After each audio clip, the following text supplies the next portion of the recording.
Hi, I'm Nagin. I'm 17 years old. I was raised in a Muslim household, and I'm just going to share with you about how the Lord found me and why I am a Christian today. I was introduced to the gospel in my sophomore year of high school by a teacher, actually. My friend Mallory and I were in class, and she turns to him, and I guess she knew he was a Christian, but I had no idea. So she turns to him and asks him, hey, if I do drugs and go to parties and do whatever I want for my whole life, can I just get into heaven? And so my teacher, he goes on this whole spiel, and I'm listening to him speak, and I'm like, wow, I've never heard these things before. So then I go to basketball practice, and the weekend passes by, and whatever he said, I really, to this day, I don't even remember what he said, but whatever he said was constantly on my mind. So I went to him the next week, and I was like, hey, whatever you said, I mean, it's really bugging me. It's on my mind. It's been on my mind for a while. So he turns to me and says, you know, me and my wife have been praying for you for a certain amount of time. And I was shocked, but I was also confused because I didn't understand why he was praying for me. I was like, I'm not sick. I'm totally fine. Like, you don't need to pray for me. But then he tells me to go on BibleGateway.com. And so I'm like, what? What's the Bible Gateway? So I go to BibleGateway.com. And he tells me to look up Romans 8. So I do, and I look up Romans 8, and I even typed it in wrong. I look up Romans 8, and it's all about, you know, walking in the Spirit and avoiding your flesh, and if Christ chooses to dwell in you, He will dwell in you. And I was so confused. I was like, what is the flesh? What is walking in the Spirit? I mean, how do you know if Christ chooses to dwell in you? Like, what? That's not fair, you know?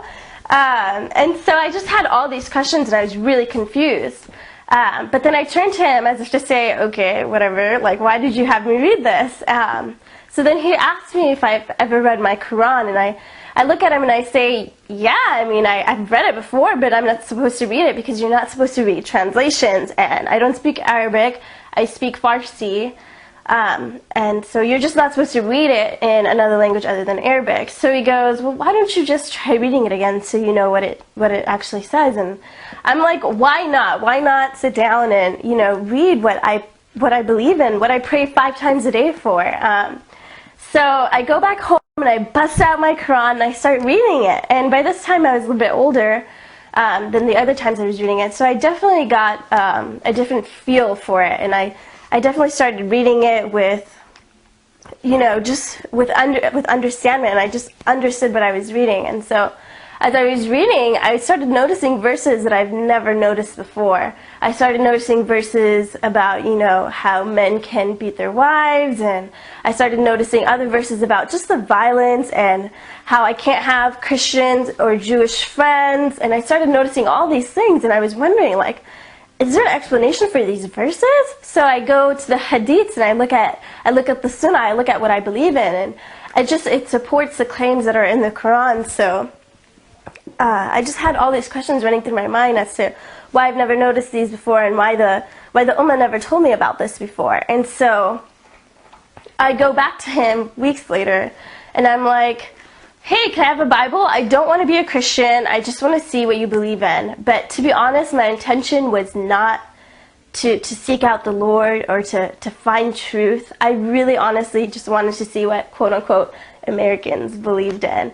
I found out later that was kind of foolish to think of. But, and so, yeah, so he gives me the Bible, and he's like, why don't you turn and read the Gospels? And I'm like, what is the Gospel? So he's like, why don't you read Matthew? And I'm like, where's Matthew? And he's like, it's in the New Testament. And I'm like, what? So he pulls it out, and he turns to the New Testament, and I see the Gospel of Matthew in front of me, and I'm like, why is there an Old Testament and a New Testament? Why are there 2 books in 1 book? That doesn't make any sense. Why are there 2 books in 1 book? And so I was really confused. I didn't understand about, you know, God's old covenant. I just didn't know those things. I was never taught those things. As a Muslim, you're just not taught those things.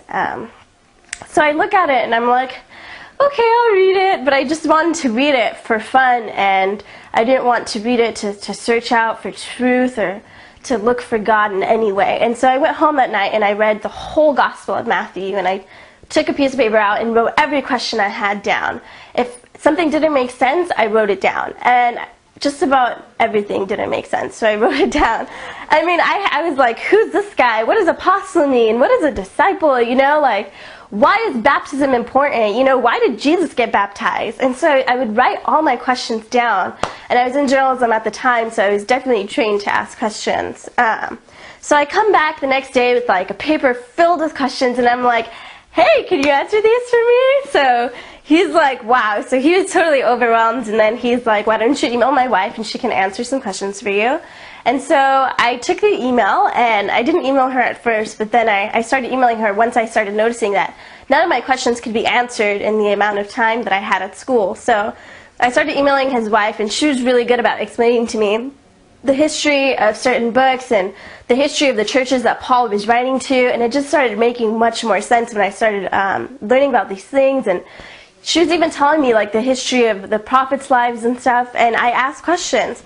So I was reading like a book a night from the Bible until at one point, it was months later, I sat down in front of my dining room table and I asked myself what I was doing. What was I doing? I mean, I'm a Muslim. Like, Muslims don't even believe in the Bible. Like, we believe that it is corrupted, and so how could I read such a corrupt book?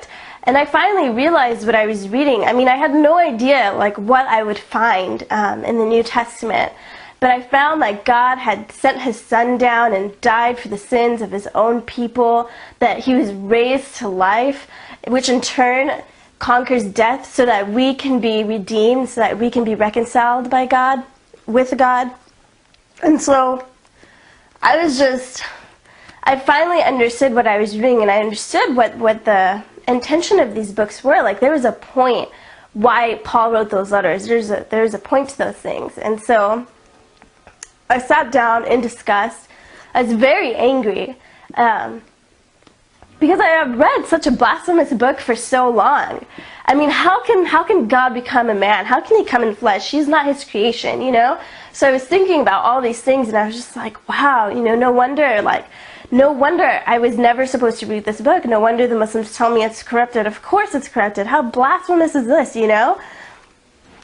And so I just sat there and discussed, and I realized that I had two options. I could either, one, at that point, give the Bible back and not deal with Christianity again and hold on to my Islamic beliefs, or I could either, two, continue to read the Bible, but I would definitely look at it differently.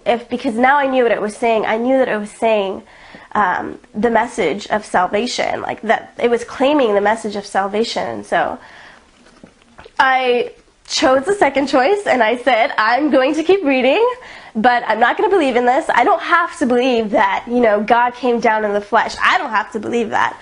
All I have to do is acknowledge that this book is saying that. And that was a huge milestone for me, because once I acknowledged that, everything looked different. I looked at the Bible differently. I looked at it as it could be something that lives, something that is active, and something that claims to be the truth of the world. So it definitely changed my perception. And then I realized that something else needed to be changed. I needed to view the world as it were God's. I needed to view people as if God had created them. And so I started changing my perception of people. I was like, okay, no, they're really, you know, I really need to start paying more heed to the fact that this is God's creation. And once I did that, I started noticing things that I had never noticed before. And I started noticing just how certain things bugged me, like just how bad certain things bugged me. And so I would start noticing like just the sinful nature of human beings and my own sinful nature. And I would ask, you know, why did that just happen? Or why did this just happen? There was one day when I was sitting in my history class and we were watching a video of Hiroshima bombing. And my classmate from across the room starts laughing at the guy who's on the video. And the guy who's on the video, just his whole back was just skinned, and he just had no more skin left on his back. And she starts laughing at that. And I look at her and I'm like, I cannot believe she's laughing at this. So I look at her and I talk to her and I'm like, dude, what's your problem, you know? How can you laugh at another man's so great distress? I mean, he has a wife, he has children. Like, how can you laugh at that? And I realized that there was only one answer to it. How can a human being laugh at another human being so great distress? The answer lied in the Bible. It was her flesh that was making her so narcissistic, so selfish, so unable to care for someone else's life and being and comfort. And it was that day when I realized that one of the questions that I've been asking my entire life, why are human beings so messed up? It lied in the Bible. The answer to that question lied in the Bible. Because I had been reading the Bible by this point, I knew what it was saying. So that was definitely also a turning point as well. But then I started looking more in depth into Islam. Like, I can't just follow this faith for no reason, like if I don't know enough about my own faith. So I bust out and I take like 6 Quran translations and I put them all in front of me, and I'm like, all of these translations can't be wrong, they all have to coincide, and if they all coincide, then that means that it is saying what it is saying. It's not corrupt, as the Ummah will tell you that it is. And so I was looking at all these translations and I was reading them over, and they were all saying the same things. And so I started going to sheikhs and imams and other scholars, and I started asking them questions. I mean, I went to MSA after MSA. I went to all these Muslim student associations. I did everything I could and talked to the people that I needed to talk to. I talked to Muslim scholars who had studied Christianity. I talked to Muslim scholars who had converted from Christianity. I didn't just become a Christian without paying heed to Islam. Like, I loved Islam. To this day, like, I have just this attraction to Islam that I cannot explain. And so I decided I need to learn more about my own faith. So when I would ask them questions like, why does it say this? Or, did Muhammad really do this? Or, is the Prophet really who you say he is? Why did he do this in this battle? And so I would ask these questions, and they would answer me, and some of them would say, yeah, I mean, you're right, and so they would just acknowledge this, what I had found, and it was just crazy to me that they would acknowledge it. And some of them would say, I think you have a psychological problem for asking these questions. And so I'd be like, okay, dude. And so I started asking Christians as well. I started going to, different Christians that I knew. And my resources were so limited at the time because I couldn't drive.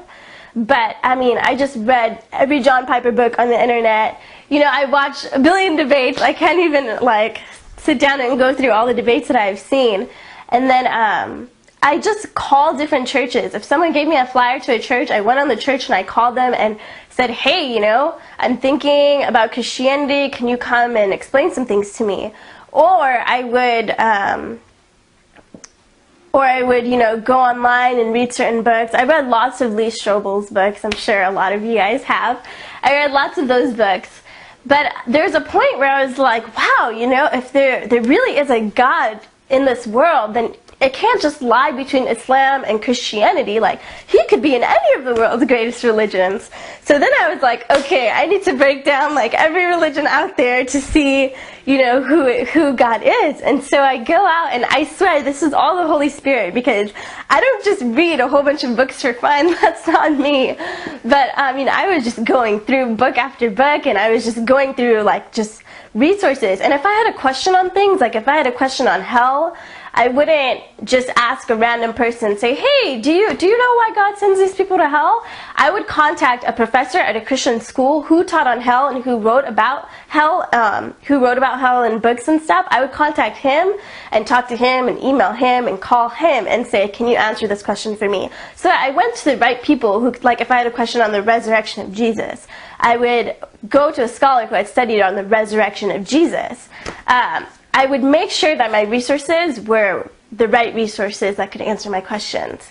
That is very vital, and if you're going to go on a search for God, you do need to take heed to that.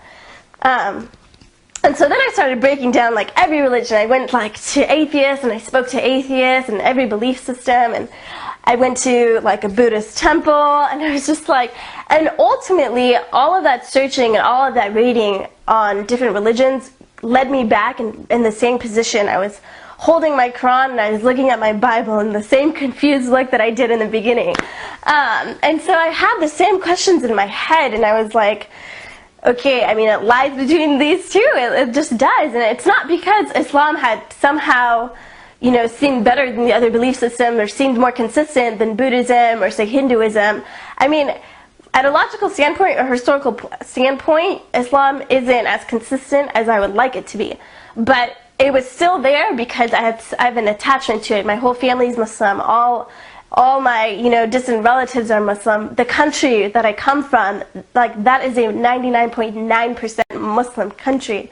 That is why my Quran was still there, and that is why I still was confused about the Bible, because by this point, it wasn't a matter of questions, or it wasn't a matter of, is the Bible really true, is the Bible really consistent, is the resurrection of Jesus really reliable, is Jesus who he said he was, were these scholars just making things up, is Paul who Paul was in the Bible in the New Testament, and it wasn't questions on hell or anything anymore. It was just, I was sitting there and I was like, I can't believe in this. I mean, I can't do this, because I was not born into a Christian family. I was meant to be a Muslim. I was born into a Muslim family. I was meant to follow Allah. I love Ummah. I love Salat. Like, I loved everything about Islam. It was just so, it gave me a balance between being an Afghani and being an American. Being Muslim was my balance. I loved Islam.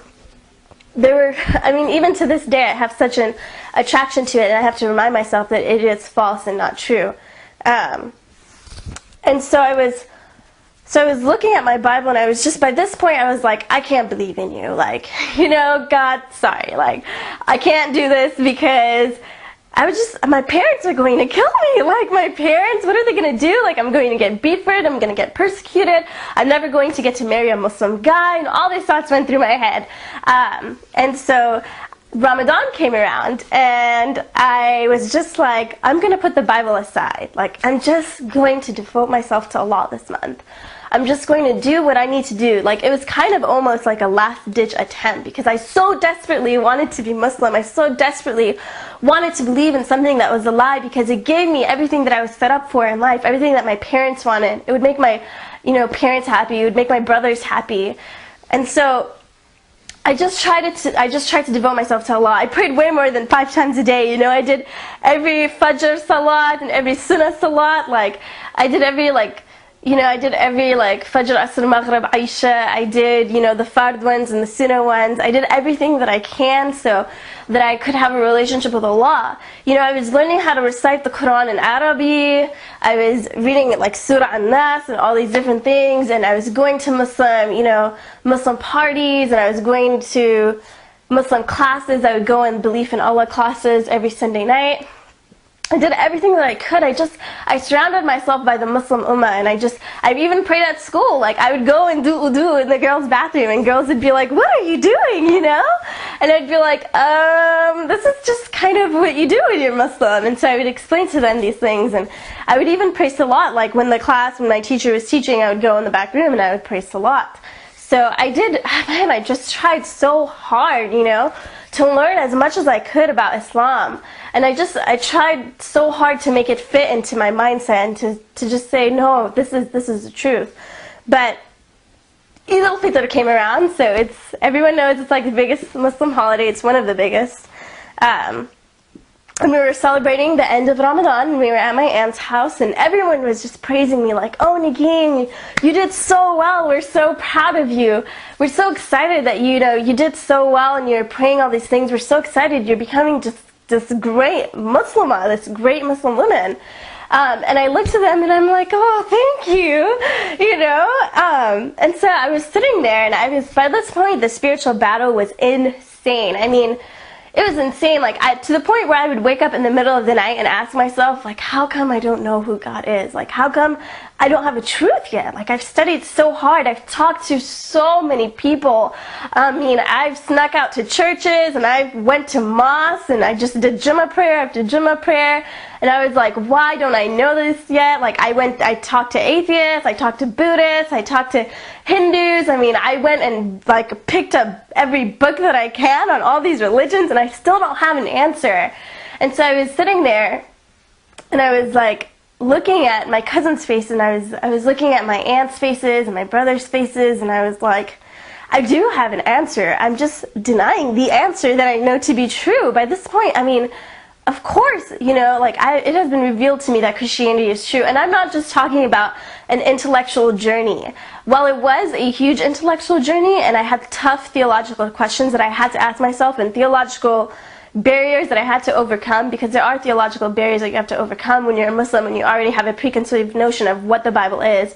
And so I had to go through those things, but it was ultimately the Holy Spirit and His interaction with me that made me see that this is consistent, this is true, like, this is the God who points out sin.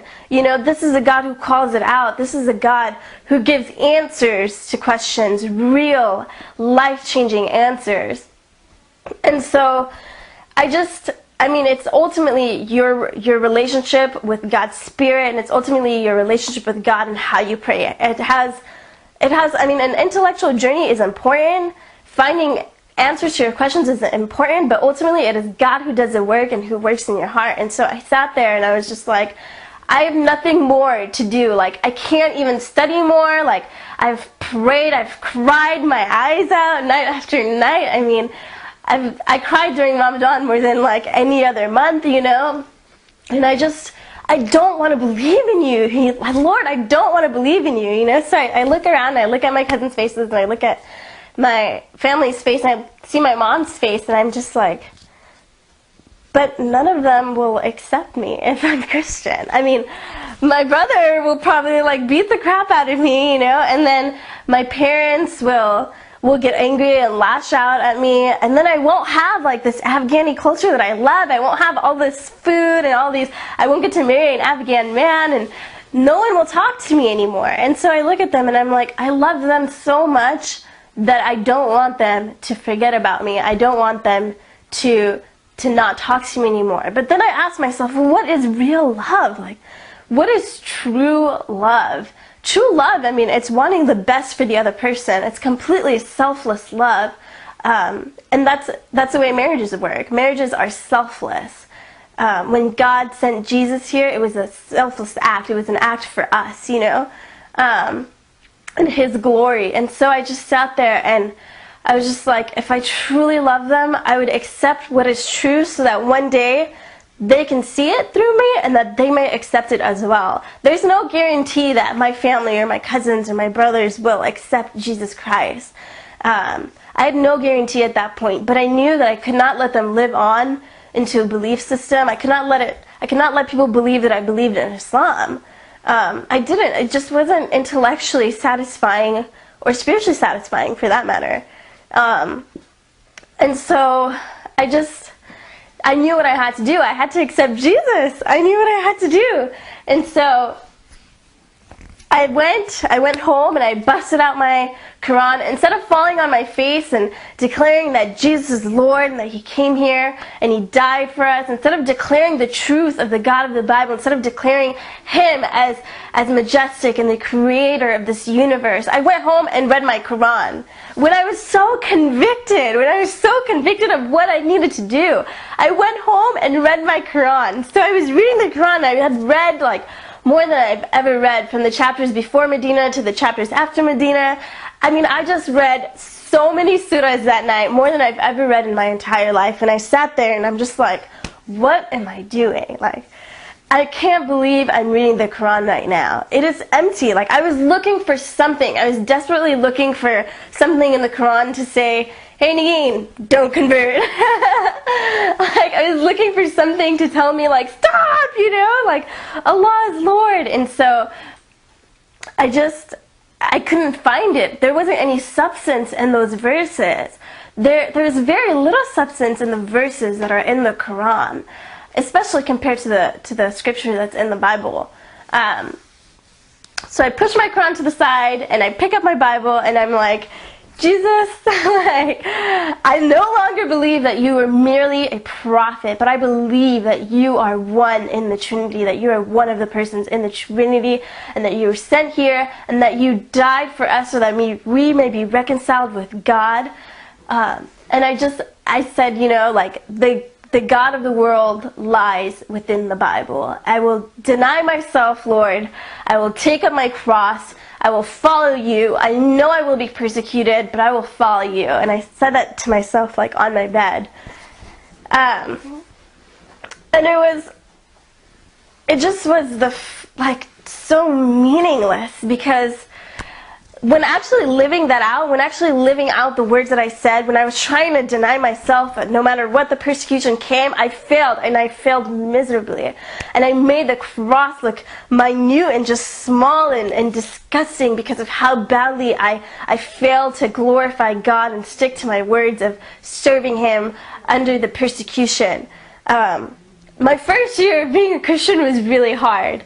I love God. I loved God. I love the gospel. I love the cross. I mean, I loved learning more and more about Him and learning more and more about what life is as a steward of Christ.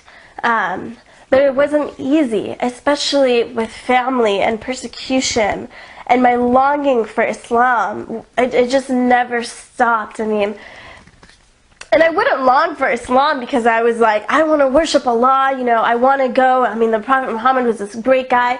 Those weren't the reasons why I longed for Islam. I longed for Islam because the people that I love are Muslim, because the traditions and cultures that I practice and love are Muslim. That is why I longed for Islam, not because I thought it was spiritually satisfying, not because I love to be like doing these ridiculous rituals and facing the east when I pray. It wasn't those reasons. It was because God had filled my heart with the deep love of all Muslims, of the ones that I know and of the ones that I don't know. And eventually I crumbled. I was like, God, where are you? Like, I'm suffering here. My family is persecuting me. And I miss Islam. Like, I miss, you know, having the traditions that I used to have. My friends are over there in the mosque, you know, God. Where are my Christian friends? At church? I can't even go to church. My parents don't let me go to church, you know. And so I was just so beat up over this, to the point where I was like, I can't do this, Lord. I can't follow you. I wasn't focused on the Lord, and that was my biggest fall. Like, I wasn't focused on serving Him, and I wasn't focused on His character and learning more about Him and being in a relationship with Him.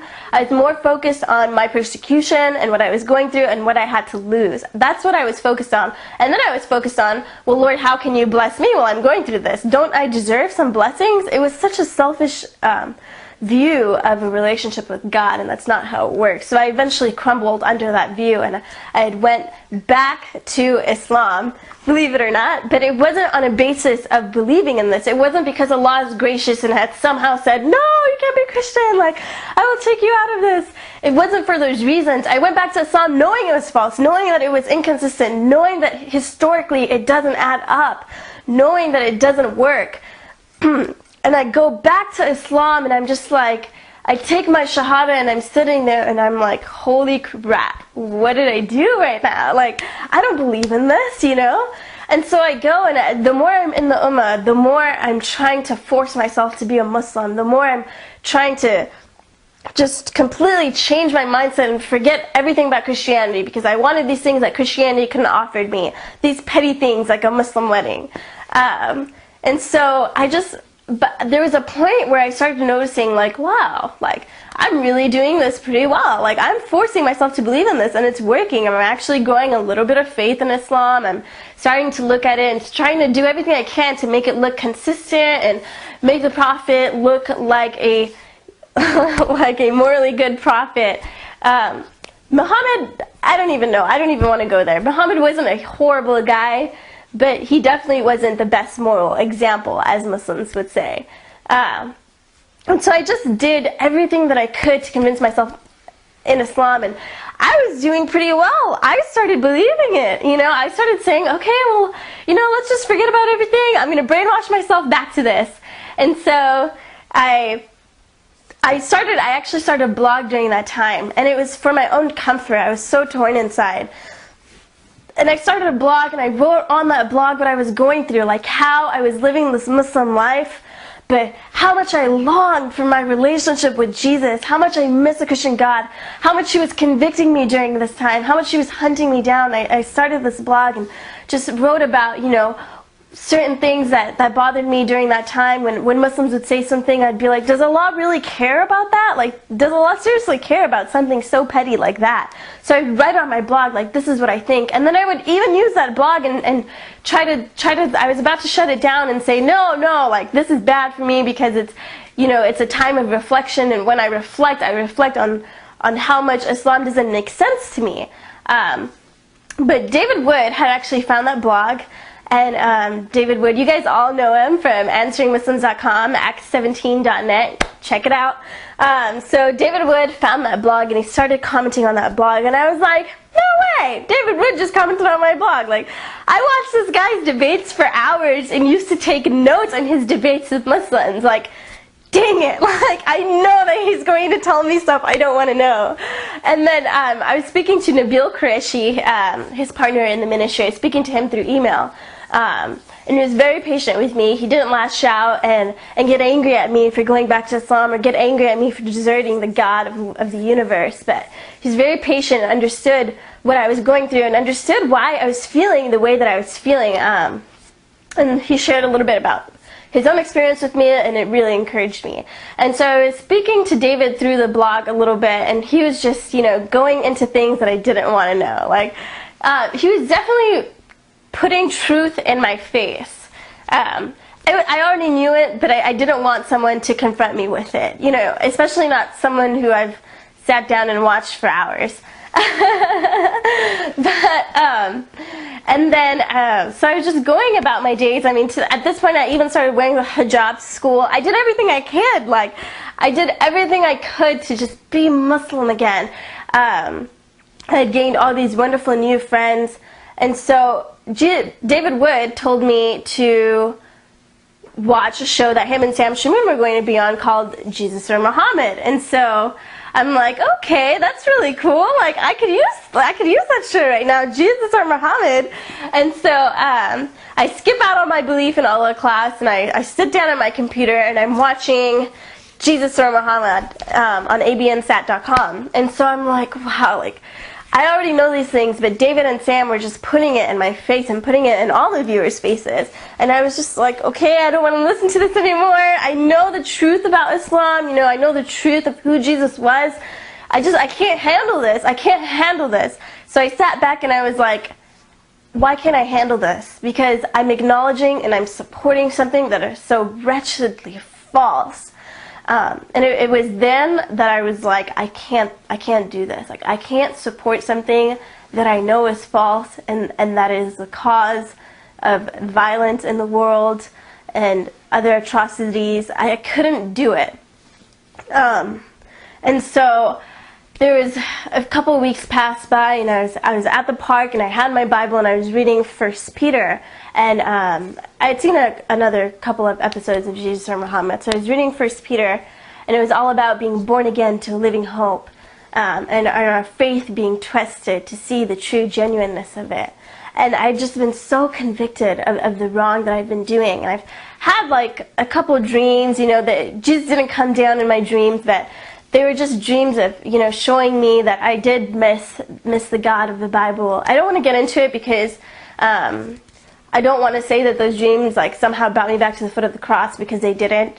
I never really had a huge dream experience of God saying, Nagin, believe in me now.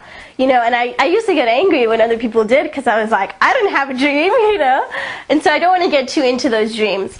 But they definitely, when I woke up, I was definitely reminded of the truth of the gospel and the truth of who God is. And so I was sitting there at the park reading 1 Peter, and I was like, I can't do this anymore. Like, I can't do this. Like, I love Islam. Like, I love it on a superficial level, if that makes sense. But I can't believe in it. Like, I miss you, God. Like, I miss being in a relationship with the God who is alive, who is active. And so by that point, that night, I had reclaimed, it sounds hilarious when I say it, but I had reclaimed my dedication to the God, to the true God, the God of Israel, the God of the Bible. And my heart just, it hurts, and my heart is broken over what I've done. Just how much I've made little of the cross, how much I've shamed the character of His saving grace, because it really is saving grace. I don't want to cry now, but I mean, I made these Muslims around me believe that God didn't really save me, that I just want to be Muslim again. How badly I've damaged the view of what the cross can do for a Muslim to my Muslim friends. And it breaks my heart. But the only way to make that right is to, from here on out, proclaim God through my actions each and every day, and each and every day follow Him and follow His footsteps, and tell the Muslim world that I do believe in Jesus Christ as Lord and Savior. And that is the only way to make it right. And I have to say that even now I still struggle with Islam, and I just feel this attachment to Muslims and this attachment to everything that I knew and everything I practiced. I honestly believe that what I feel is very godly and very there. It's just there for a very important reason. It is there because I know that my life is to minister to Muslims. It's to share the truth of the character of the Lord, who didn't leave me when I left Him. That is who God is. Who even through all my crap, even through all my bull crap, He turned my face towards Him, and He doesn't need me. He can just use any other vessel that He wants, any other person that He wants. He doesn't need me. But I prayed to Him and I asked Him during that time, I was like, if you are true, don't let me go. And He answered that prayer. He heard my prayer and He answered it. And I just want to say that I've left so many things out, so many different experiences out, so many different things out, so many ways that God's hand has reached down in my life. I've left so much out.